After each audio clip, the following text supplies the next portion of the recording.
Friends, આપણે આજે માટલાનો નળ ચેન્જ કરવાના છે. નળ એકદમ લીક થતું તો કેવી રીતના ચેન્જ કરવાનો એ જોઈશું આપણે. તો સૌપ્રથમ જે માટલામાં પાણી છે આપણે બીજા વાસણમાં કાઢી લઈશું. તમે જોઈ શકો છો માટલાનો નળ છે એ ખૂબ જ લીક થાય છે. તો આપણે એક બીજો નળ લઈ લીધો છે અને આપણે આ નળ ચેન્જ કરવાના છે.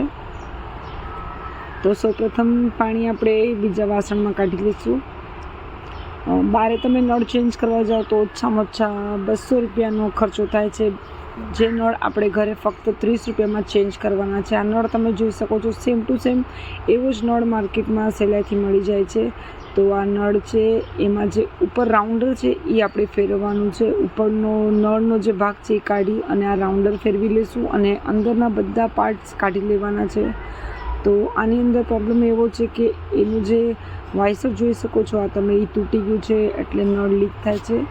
તો આપણે આખો નળ કાઢવાની જરૂર નથી, ફક્ત જે આ નળનો ઉપરનો ભાગ છે એ લેવાનો છે. તો પહેલાં આપણે નળ અંદરથી ક્લિયર કરી લઈશું અને જે આ નળ છે એનો ઉપરનો ભાગ ફક્ત ખોલી લેવાનો છે. આ તમે જોઈ શકો છો ફક્ત આપણને આટલાની જ જરૂર છે. તો આપણે આ નળનો ભાગ ખોલી લઈશું અને એ જ ભાગ આપણે આની અંદર લગાડવાનો છે. કોઈ વધારે મગજમારી નથી કરવાની ફ્રેન્ડ્સ. અને આને એકદમ ફિટ બંધ કરી દઈશું. તમે કુંભારની ત્યાં માટલાનો નળ ચેન્જ કરવા જાઓ તો 200 રૂપિયાનો ખર્ચો થાય છે અને આપણે એ જ નળ ઘરે 30 રૂપિયામાં 25 થી 30 રૂપિયામાં આરામથી લગાડી શકીએ છીએ. હાર્ડવેરની દુકાને 25 રૂપિયાનો આ નળ અવેલેબલ છે. તો ફ્રેન્ડ્સ, આપણો નળ લાગીને તો એકદમ રેડી થઈ ગયો છે. આ તમે જોઈ શકો છો. એને એકદમ જ ફિટ કરી દેવાનો એટલે ક્યાંય પણ લીકેજ થવાના ચાન્સીસ ન રહે.